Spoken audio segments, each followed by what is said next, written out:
हमारी ज़िंदगी कभी कभी हमें इतना टफ टाइम दे देती है कि हमें लगता है कि बस यही ज़िंदगी का एंड है। बट नॉट, यहाँ से तो हमारी ज़िंदगी का सफ़र स्टार्ट होता है। कभी कभी ऐसा लगता है कि बस ये लम्हा, ये वक्त, ये सफ़र शायद अब बस हो गया। We are done with that life. हम लोगों को बस अब कुछ नहीं चाहिए, सब कुछ ख़त्म हो गया। कि मूवमेंट आते हैं, सबकी ज़िंदगी में आते हैं। नहीं, ये मुश्किल वक्त आता है, चला भी जाता है, मगर फिर वो जब जाता है तो उसकी कुछ परछाइयाँ होती हैं जो हमारे अक्स, जो जिसे हम कहते हैं, हमारी ज़िंदगियों में रह जाता है। और फिर वो एक समटाइम्स कुछ कुछ लोगों की ज़िंदगी में वो हमेशा के लिए रह जाता है, और कुछ लोग होते हैं कि उसको मूव ऑन करके ज़िंदगी में आगे बढ़ जाते हैं। अब मसला यहाँ से स्टार्ट होता है कि मूव ऑन करने वाले ज़्यादा कामयाब होते हैं, फिर उसका अक्स लेकर घूमने वाले ज़्यादा। अब कामयाबी का वर्ड मैं कहूँ तो गलत हुआ, क्योंकि कामयाबी, आई डोंट बिलीव इन कामयाबी, आई बिलीव इन हैप्पीनेस। तो खुश कौन सा होता है बंदा, जो अक्स लेकर घूमे, या फिर वो जब मूव ऑन करता है। आप सबको पता होगा, जब मूव ऑन कर जाए, मतलब जो अपने ऊपर किसी भी चीज़ को हैवी ना होने दे। मैं ये नहीं कहूँगी कि जो सिर्फ मूव ऑन कर गया है वक्त को फेस करने के बाद वही अच्छा है, नहीं। जो उस मोमेंट में रह कर भी उसके अंदर जिए, that's person is the winner. उस मोमेंट्स में रहकर खुद को उस चीज़ के ऊपर ओवरकम करे। काम बहुत मुश्किल होता है। इवन दो मेरी पर्सनल लाइफ के अंदर भी मैंने इतना मतलब सफ़र करती थी ना, मैं कहती थी यार बस सब ख़त्म हो गया, मेरा कुछ भी नहीं बचा। फिर आगे आगे जैसे जैसे कहते हैं ना कि फ़्लो विद द वाटर जैसे होता है ना, ज़िंदगी के फ़्लो के साथ जैसे चलना उठना शुरू हुआ। फिर रियलाइज़ हुआ कि यार वो जो लम्हा था ना, चाहे वो रोने वाला लम्हा ही क्यों ना था, बट यार वो लम्हा मिस हो गया मेरा। काश मैं उसको थोड़ा सा एंगल रोटेट कर लेती ना उस लम्हे की, तो मेरा और ज़्यादा खूबसूरत हो सकता था।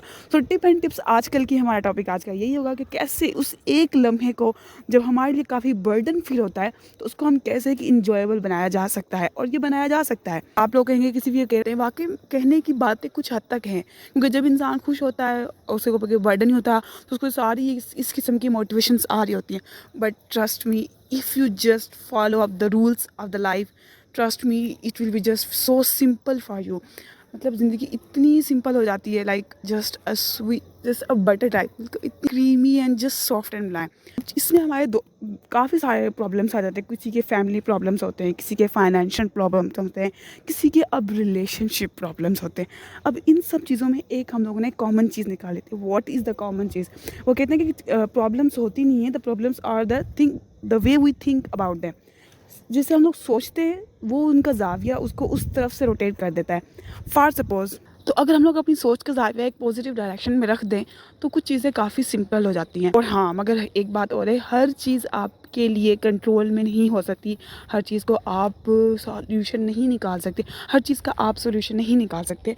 कुछ चीज़ों को फ्लो ऑफ द टाइम के साथ भी छोड़ना पड़ता है। कुछ चीज़ें होती हैं जो आपको, कहते हैं ना कि हमारे कहते हैं कि इस सब्र सब्र का फल, जिसने कहा था कि ऑलवेज जो मीठा होता है, तो वो होता है। उसके लिए भी एक पेशेंट के साथ आपको गुजरना पड़ता है। एक फ़्लो ऑफ टाइम के ऊपर चीज़ों को छोड़ना पड़ता है।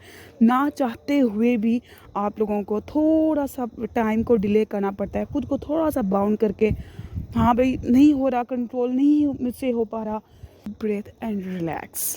सिर्फ फॉर सम टाइम, सिर्फ 2 to 3 डेज़ के लिए खुद को एक थोड़ा सा फ्लो पे थोड़ा सा आप रहें, और फिर वहाँ से फिर रीथिंक स्टार्ट करें, रीस्केड्यूलिंग स्टार्ट करें। अच्छा भाई, इसका पॉजिटिव एस्पेक्ट अगर हम मैं सोचूँ तो क्या हो सकता है। सर, वक्त को टाइम दें और फिर रीस्केड्यूलिंग इसकी स्टार्ट करें। उसको सोचें कि अगर मेरा ये प्रॉब्लम है सपोज, और हाँ, ऑलवेज ऑलवेज राइटिंग, लिखना बहुत ज़्यादा एक इम्पॉर्टेंट इसका फैक्टर है। जब आप लिखते हैं तो आपकी सारी चीज़ें जो ना एक फ़्लो में चल रही होती है। आपका एक ना मतलब एक स्केड्यूल बन रहा होता है, हर चीज़ एक फ़्लो को फॉलो कर रही होती है। वरना जब थिंक करते हैं वो गोल गोल गोल गोल घूमती रहती है आपके माइंड में, और आपका माइंड उसके ऊपर सही से रिस्पॉन्स नहीं कर पाता। कोई भी प्रॉब्लम लिखे, what could be it's positive है। अगर मैं इस प्रॉब्लम का कोई पॉजिटिव एस्पेक्ट निकालना चाहूँ, चाहे वो वर्स्ट और वर्स्ट प्रॉब्लम है, मगर पॉजिटिव एस्पेक्ट हर चीज़ का होता है। तो हर चीज़ का कोई ना कोई पॉजिटिव इफेक्ट निकल रहा होता है। तो आप जस्ट देखिए कि क्या मुमकिन है कि इस प्रॉब्लम का पॉजिटिव इफेक्ट निकल, जस्ट राइट दें। आपको मैंने फॉलो करने को तो नहीं बोलना, जस्ट राइट दें। और नेगेटिव इफेक्ट तो आप लोगों ने वैसे ही हज़ार ढूंढे होंगे, तो जस्ट राइट देम। उसमें सोचें कि इन पॉजिटिव इफेक्ट्स में से क्या चीज़ है جو میں ابھی سوچ کر تھوڑی دیر کے لیے مجھے خوشی مل سکتی ہے، جسٹ اس چیز کو تھوڑا سا اپنے اوپر نا اس ریپیٹ کرتے رہیں دن میں. ہاں کوئی بھی پرابلم فیل ہو رہی ہے تو اس کو تھوڑا سا ریوائنڈ کریں کہ ہاں اس مسئلے کا یہ کہتے ہیں نا کہ ڈوبتے کو تنکے کا سہارا ہوتا ہے. تو جب آپ وہ نا بس یہی بات ہے کہ آپ پورا جب برڈن ہو رہا ہوتا ہے صرف ایک چیز کو سوچ کر آپ کا ٹائم بہت اچھا وہاں سے گزر سکتا ہے. اینڈ ٹرسٹ می پھر وہ 1 دن سے پھر 2 دن وہ سب کچھ اتنا خوبصورتی سے سب کچھ ایک بیلنس لائف میں جائے گا، آپ کو پتہ بھی نہیں چلے گا. وہ جو آپ کا برڈن والا وہ جو آپ کا برڈن والا ٹائم تھا، ہیوی ٹائم تھا، اس کو بھی آپ نے تھوڑا سا خوشی کے لمحے میں جی کر دیکھ لیا. اس کہتے ہیں نا کہ ایک ہی لمحہ کیوں نہ ہو خوشی کا نا، وہ انف ہوتا ہے. کہتے ہیں نا کہ امید صرف نا ایک امید ہوتی ہے نا انسان کو، وہ اس کو سالوں تک چلا سکتی ہے. اگر امید ہی نہ ہو تو انسان پل بھر میں مر جاتا ہے. تو بس پھر اسے ایک امید کو جگائے رکھیے.